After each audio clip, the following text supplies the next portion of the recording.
찬송가 37장 함께 찬송 드립니다.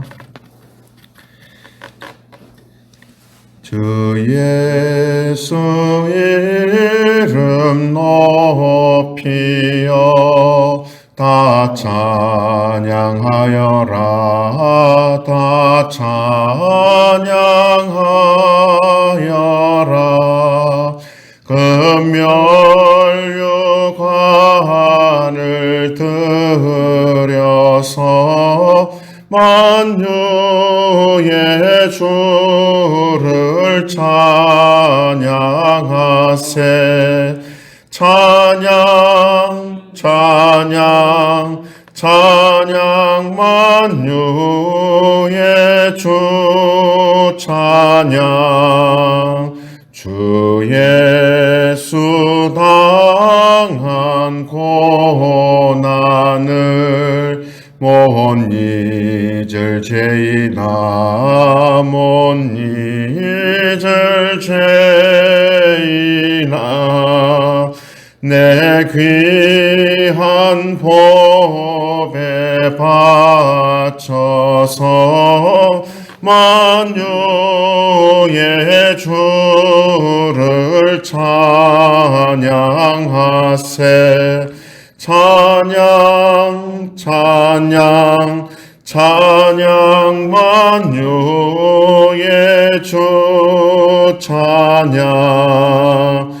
이 지구 위에 거하는 온 세상 사람들, 온 세상 사람들, 그 크신 위엄 높여서 만유의 주를 찬양하세. 찬양 찬양 찬양 만유의 주 찬양.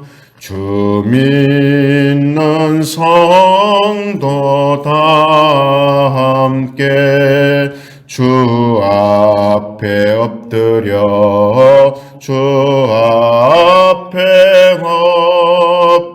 엎드려 무궁한 노래 불러서 만유의 주를 찬양하세. 찬양 찬양 찬양 만유의 주 찬양.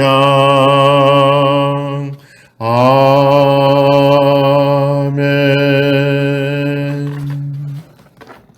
성경 말씀 봉독하겠습니다. 로마서 8장 18절에서 22절 말씀입니다.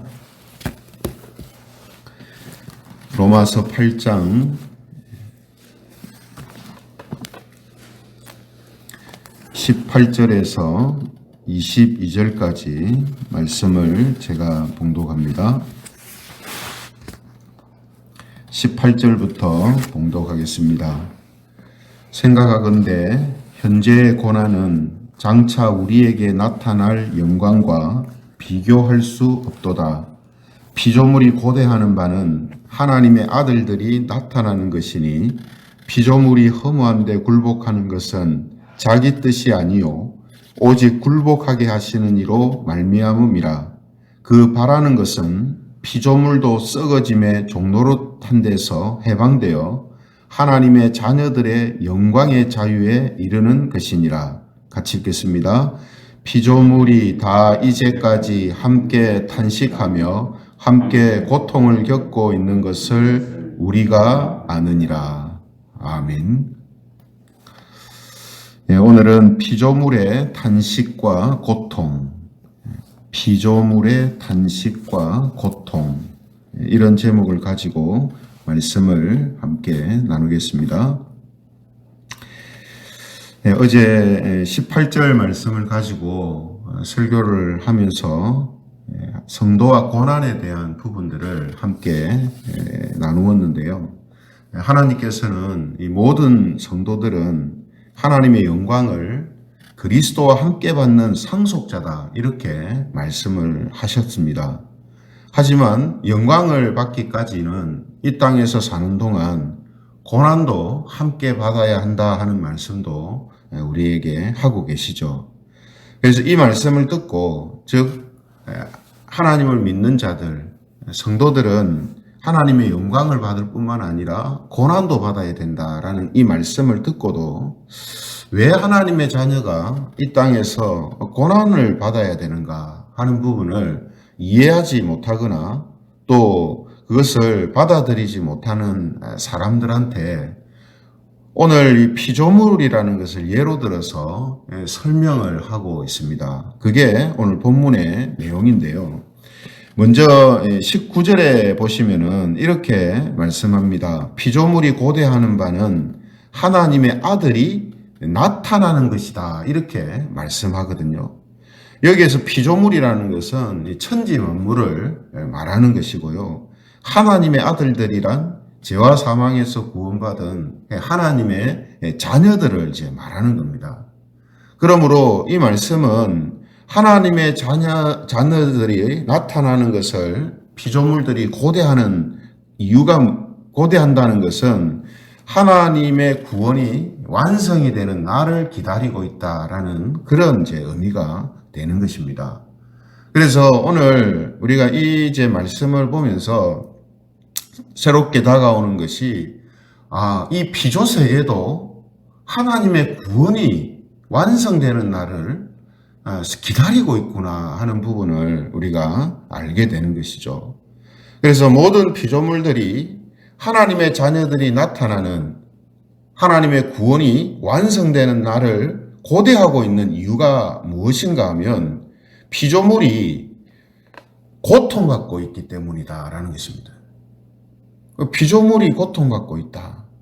그래서 20절에 보시면 피조물이 허무한데 굴복하는 것은 자기 뜻이 아니요 오직 굴복하게 하시는 이로 말미암음이라, 이렇게 말씀하거든요. 피조물이 허무한데 굴복하며 고통받는 것, 지금 피조물이 처해 있는 상황이 바로 이런 상황이라는 겁니다. 피조물들도 지금 자기 뜻이 아니라 하나님의 뜻에 의하여서 고통을 받고 있다는 거죠. 그래서 우리가 성경을 통해서 모든 사람들은 죄로 인하여서 하나님의 저주 아래 있게 되고 그로 인해 죄와 사망의 이 고통 가운데서 살고 있다 하는 것을 우리가 자주 들었고 알고 있지 않습니까? 근데 오늘 본문은 사람만이 아니라 피조 세계도, 또 피조물들도 사람이 지금 당하고 있는 고통과 방불한 비슷한 그런 고통을 당하고 있다라고 지금 말씀하고 있는 거거든요. 그런데 그것이 자기 뜻이 아니고, 즉 피조물들의 뜻이 아니고 하나님의 뜻이다라고 이야기를 합니다. 이게 무슨 말이냐면 창세기 3장 17절에 보면 이런 말씀이 있습니다. 창세기 3장 17절에 보면 아담에게 이르시되 네가 네 아내의 말을 듣고 내가 네게 먹지 말라 한 나무의 열매를 먹었은즉 땅은 너로 말미암아 저주를 받고 너는 네 평생에 수고하여야 그 소산을 먹으리라. 그러니까 사람이 범죄하여서 저주를 받잖아요. 그래서 죄와 사망의 지배 아래서 고통받는 그런 운명에 처하는데 사람의 범죄함으로 인하여서 함께 저주를 받는 대상자가 있다는 거죠. 그게 누굽니까?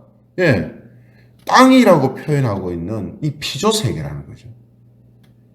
그래서 이 피조물들은 하나님께서 사람을 위하여서 준비하여 주셨고 사람들로 하여금 다스리도록, 사람이 관리하고 사람에게 속하도록 만들어 주신 것이기 때문에 사람이 타락하고 저주받으니까 자연적으로 사람이 소유하게 된 그 피조세계도 사람이 저주받는 그 저주 아래 놓이게 되었다라는 말씀을 우리에게 하고 있는 것입니다. 그래서 땅은 너로 말미암아 저주를 받고라는 이 표현을 지금 사용하고 있는 거죠. 그래서 첫사람 아담의 범죄와 타락으로 인해서 인류만 저주를 받은 것이 아니고 하나님이 사람을 위하여 만들어주신 피조물도 저주를 받은 것이다 라고 말씀하고 있는 것이죠. 이 때문에 피조물도 우리가 지금 보고 있는 것처럼 이 약육강식의 세계 속에서 고통과 파괴와 소멸과 죽음이라는 이 고통을 당하고 있는 겁니다. 이 피조 세계도 마찬가지로 이런 저주 아래 있다는 거죠. 사람의 사회도 약육강식의 사회잖아요, 사실은. 그죠? 약한 자들은 강한 자들한테 눌리고 당하고 하는 이런 체제가 움직이고 있잖아요. 그것이 뭐 눈에 보이게 나타나느냐, 은밀하게 나타나느냐 이 차이지. 이런 일들이 일어나고 있지 않습니까? 근데 이런 일이 이 피조 세계에도 피조물들한테도 같이 동물이든 식물이든 똑같이 이런 일들이 일어나고 있고 그로 인하여서 탄식과 고통이 그들에게 있다라는 것입니다. 그러니까 당연히 피조물이 바라는 것은 뭐겠습니까? 자기들도 이 저주에서 해방되어서 하나님의 자녀들의 영광을 함께 누리는 것이다. 이렇게 말씀을 하고 있습니다. 그래서 지금 피조물들이 뭐 사람처럼 말하고 뭐 생각하고 행동하고 이렇지는 않지만 오늘 성경은 지금 피조물들이 마치 살아있는 사람들처럼 그렇게 비유하면서 피조세계도 사람들의 저지른 죄로 인하여서 사람과 똑같이 지금 하나님의 저주 아래서 고통 가운데 있다라는 사실을 우리에게 말씀해 주고 있는 것이다라는 겁니다. 그래서 21절에 보시면은 그 바라는 것은 피조물도 썩어짐의 종로로 탄 데서 해방되어 하나님의 자녀들의 영광의 자유에 이르는 것이니라 이렇게 되어 있습니다. 그러니까 구원받은 성도들이 하나님의 나라를 소원하고 또 구원이 완성되는 날을 소망하고 있는 것처럼 피조물들도 그렇다는 거예요. 그래서 여기에서 보면 하나님의 자녀들의 영광의 자유에 이르는 것이다 이렇게 되어 있잖아요. 하나님의 자녀들의 영광의 자유. 이거는 어느 때를 말하냐면 예수님께서 재림하심으로 인해서 이제 성도들이 새 몸을 입고 새 하늘과 새 땅에서 자유롭게 사는 때를 말하는 것입니다. 그러니까 예수님이 재림하심으로 인해서 하나님의 그 구속 역사가 완전하게 이루어지는 날. 하나님이 만드신 피조 세계가 회복되는 날. 그날을 지금 말하는 거죠. 그래서 피조물도 바로 그 날을 기다리고 바라고 있다 이렇게 말씀하고 있는 것이죠. 그러므로 예수님이 재림하심으로 인해서 새하늘과 새 땅이 이루어질 때까지는 피조물도 어떻습니까? 고난과 탄식 가운데서 살고 있고 고통을 겪으며 인내하고 있는 것입니다. 기다리고 있는 거죠. 참고 있는 거죠. 그죠? 그래서 22절 끝절에 보면 뭐라고 되십니까? 오늘 본문 끝에 보면 피조물이 다 이제까지 함께 탄식하며 함께 고통을 겪고 있는 것을 우리가 아느니라. 피조물도 탄식과 고통 가운데서 지금 하나님의 그 구속의 역사가 완성되는 그날을 기다리고 인내하고 참고 견디고 있다라는 식으로 지금 말씀하고 있는 것이죠.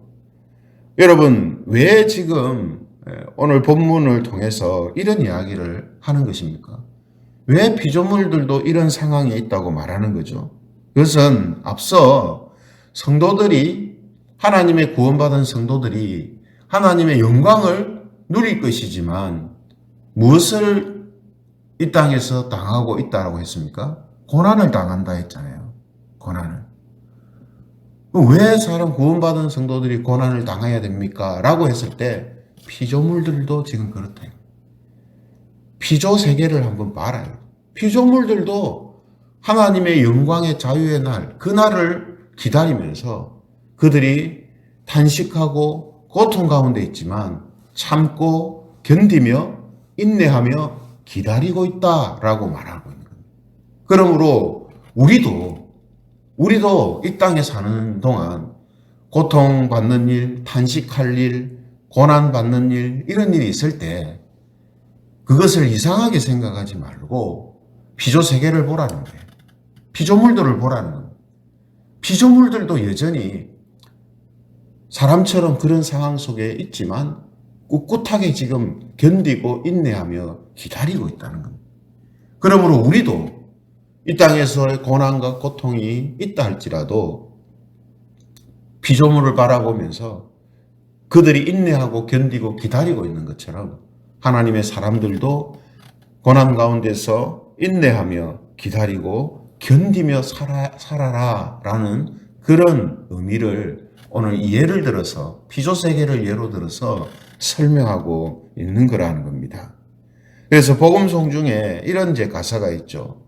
왜 나만 겪는 고난이냐고 불평하지 마세요. 왜 이런 슬픔이 찾아왔는지 원망하지 마세요.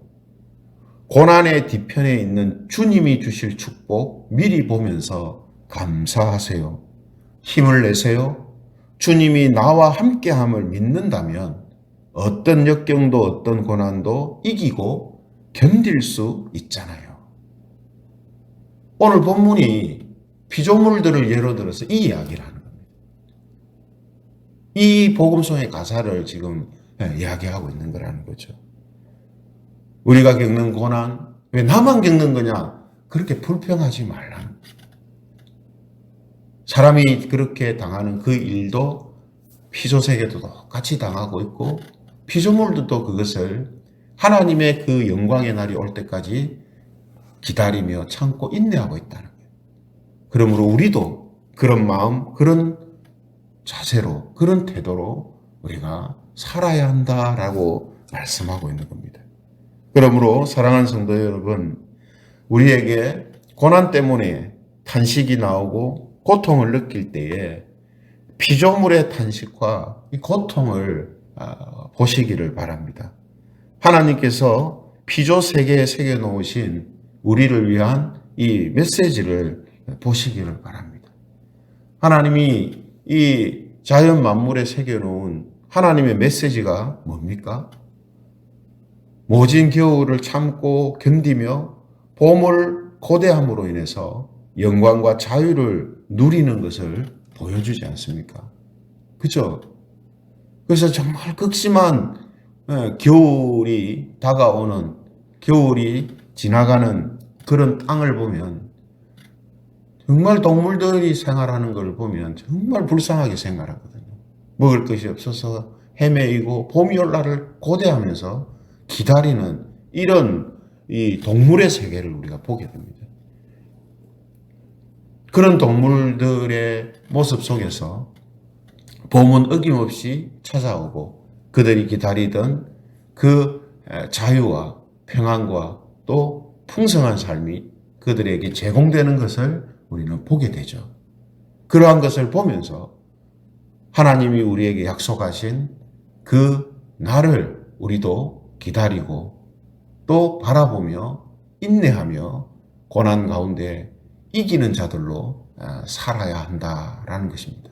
그래서 오늘도 저와 여러분들이 바로 이러한 하나님의 뜻을 다시금 우리가 새기면서 저와 여러분들의 삶에 다가오는 어떤 역경과 고난도 견디고 이기기를 바랍니다. 무엇을 바라봄으로요? 오늘 표현처럼 하나님의 자녀들의 영광의 자유, 그 영광의 자유가 우리에게 이르는 그날을 바라보면서 이기며 승리하며 살아가시기를 바랍니다. 오늘도 저와 여러분들의 삶을 하나님께서 이렇게 승리하는 삶으로 이끌어 주실 줄 믿습니다. 오늘도 이런 믿음이 저와 여러분들의 삶을 다시금 든든히 세워주는 그러한 하루가 되시기를 주님의 이름으로 축원합니다.